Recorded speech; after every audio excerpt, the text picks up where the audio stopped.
Let's go right into this question. Well, it's not even a question, but your comments, your guys' recollections. Very important cast member who's no longer with us, Carl Anderson. Can you please talk a little bit about that? How much time do we have? Seriously, I don't think that, well, I know that my participation would not have happened had it not been for Carl. Both he and I were not first choices for these roles. In fact, when I met Norman Jewison, I was in Los Angeles doing a production of the world premiere of Tommy with The Who. And I read that he was in Los Angeles casting for his film of Jesus Christ Superstar. Now this was after we did the opening in New York, the very first live production. And they were casting, and I thought, well, I know this thing backwards. I'd like to meet this man.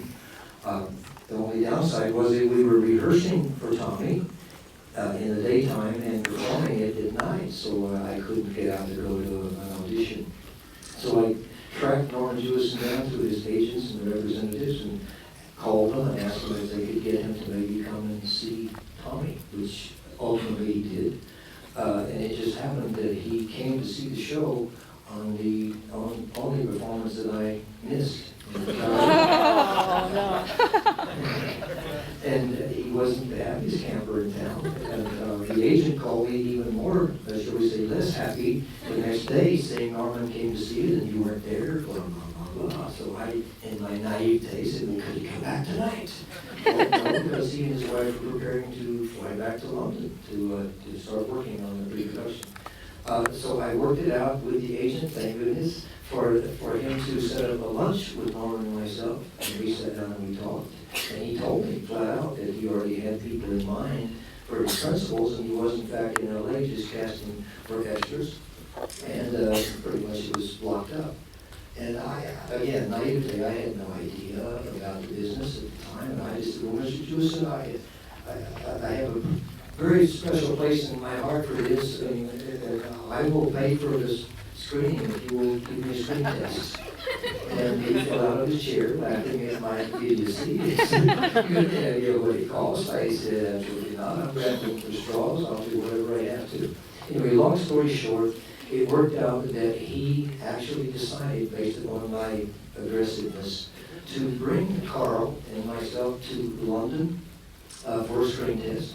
And he told us when we walked in, fellas, you're a token test.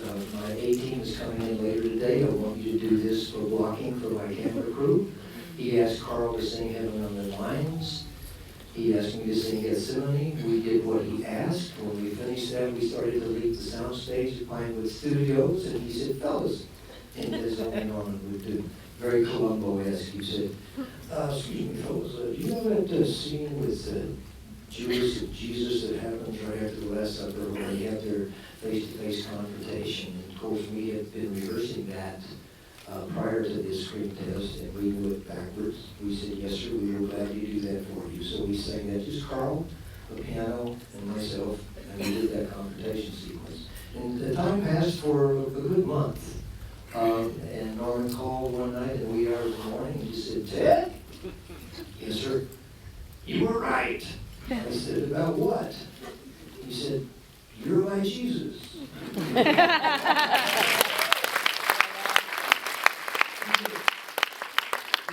responded, sir, then if I'm your Jesus, who is your Judas? He said, well, Carl, of course. So anything that I do with this piece, whether it's a screening like this or it's another live production, is always in the memory of, to me, the most magnificent friend in the world and the greatest singer who ever walked the face of the earth, Carl Anderson.